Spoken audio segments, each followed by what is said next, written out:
MG has gained an impressive reputation for offering great value cars that are also good to drive and easy to live with, chiefly off the back of its electric cars. But what of this new hybrid car? Can the new MG3 shake up the small car class, just like the MG4 did with electric family cars?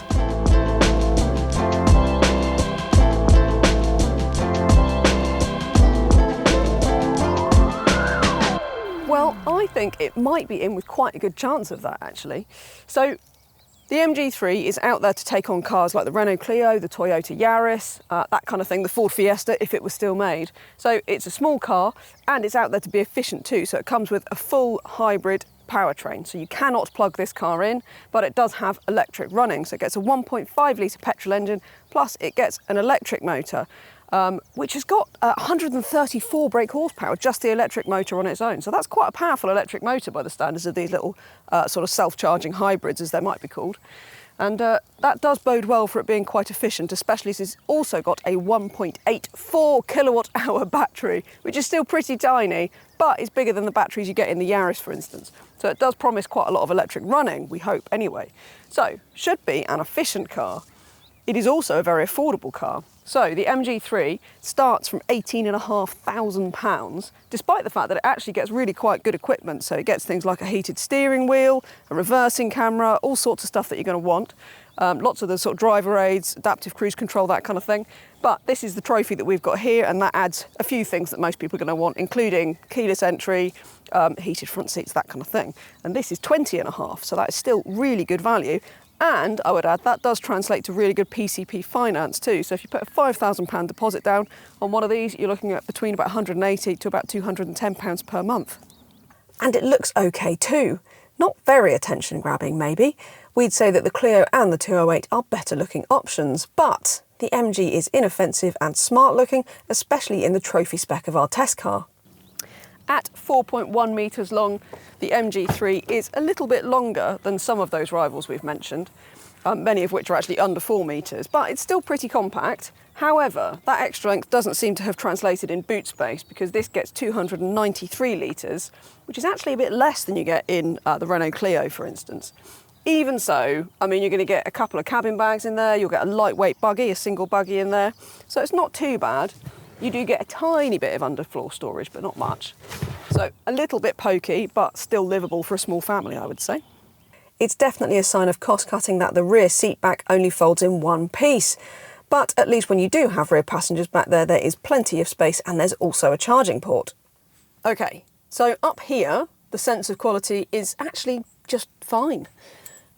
It's not brilliant, it's perhaps not quite as good as some rivals, but I do think it's not bad. So you get bit of design interest with this kind of trim insert here, contrast stitching, this kind of thing. It's really, you know, I don't think you're going to have any issues at all with the sort of sense of quality up front here.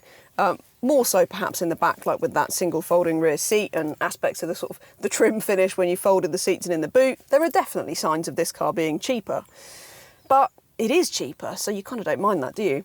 In terms of the driving position, again, very fit for purpose. I don't mind these seats. I'd like a bit more lumbar support. I generally do. So you might be absolutely fine with that. And actually the range of adjustment on the seat isn't too bad, but there is no reach adjustment on the steering wheel. So it only goes up and down. It doesn't come in or out towards you. And I would quite like the steering wheel to come a bit more towards you and perhaps a little bit further down as well. So there is that. But even so, I actually don't think it's that difficult to get comfortable in here. And I think it's pretty good for the price. Now, the infotainment. Every MG3 gets this touchscreen up here, which if you've driven an MG4 will be quite familiar to you. Now, it's not terrible. It's actually reasonably okay, but a lot of the icons are quite small. The aircon controls are in here, which does frustrate me. And it's just little details like the fact that if you want to turn lane keep assist off, for instance, you have to go into a menu and then you have to swipe down and then you have to blip the thing, and it's too difficult for something that you might want to do quite regularly. Basically, it does the job, but it has to be said that I find the screens in most rivals a bit easier to use. Mind you, at this price, it's unlikely to be a deal breaker. Like I said, this is a hybrid car. You cannot plug it in, but it does have that small battery, and it means that it runs on electric power reasonably frequently. We're in EV mode at the moment, and it drives quite a lot like an EV as well. because it does spend so much time in electric power. So you're only going to be running on electric when you're manoeuvring at slower speeds or just tootling around at sort of fairly lower speeds, and it will click into EV when you lift off the throttle as well and this kind of thing. But I do think this car spends more time in electric mode than most other comparable hybrid systems. It really is good. You don't really notice it flicking between petrol and electric too much, apart from the fact that the petrol engine itself is quite thrummy. So you do feel it, and you definitely hear it when it kicks in. But, you know, at a steady throttle, it's not too intrusive. It's got a 3-speed auto, which sounds all a bit 1980s, doesn't it? But actually, it's one of those facts, you look at it and you think, God, that's going to be terrible. But you don't really notice it. It's absolutely fine. It does let the engine rev a bit higher than you might want sometimes, but it's not too bad. And I think this is just one of those cars that's very fit for purpose. The biggest thing that bothers me is that the throttle response and the brake feel are a little bit inconsistent at times, particularly the brakes. So when you're just tootling around, it can be a bit hard to stop smoothly. Sometimes you come to a sort of jerking halt a bit more than you expect to. So you have to get used to that, the familiarity aspect of that. It's just fine.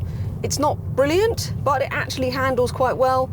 It turns into a corner really nicely. You can actually have a bit of fun with it if you want. And I mean, you know, it's a small, affordable car, and I think given that you get this efficient hybrid technology in it as well, it's just really good. I think that all those little niggles with the, you know, pedal responses, it could be set up a little bit better. You know, none of that's going to be a deal breaker, given that you really, this is going to be a runabout, isn't it? But then you wouldn't hesitate to use it on a long journey either. It really is pretty well set up. Ride comfort's decent too. Gets a little bit busy around town, but again, nothing too bad. Like I said, I keep coming back to the phrase fit for purpose. I don't love the way this car drives, but I do think it is very decent for what you expect, and that really is what you want. You can only get the MG3 with this hybrid powertrain, but given that it manages 64.2 mpg and 100 grams per kilometre officially, and is doing usefully over 56 mpg in our varied real-world test, that's likely to be a good thing for any buyer looking to keep costs down. So, I'll be honest, I thought the previous MG3, which has been out for a long time, was a bit miserable. Cheap, but a bit miserable. So I don't know that I had terribly high expectations for this, but actually I am very pleasantly surprised, because it's just really good at what you need it to do. It's very efficient. I think the powertrain at this price is brilliant. I think it handles nicely, it's got all the kit that you want, and I mean, let's face it, it comes back to the fact that this is such an affordable car. And right now, we definitely need more affordable, efficient, small cars. We need more of those, and the MG3 is one of the best. Don't forget to head to cargurus.co.uk for a whole host of fantastic used cars, and while we've got you, please do like the video, subscribe to the CarGurus UK YouTube channel, and you know what to do, ring that little bell so that you get your notifications turned on and you don't miss any of our videos.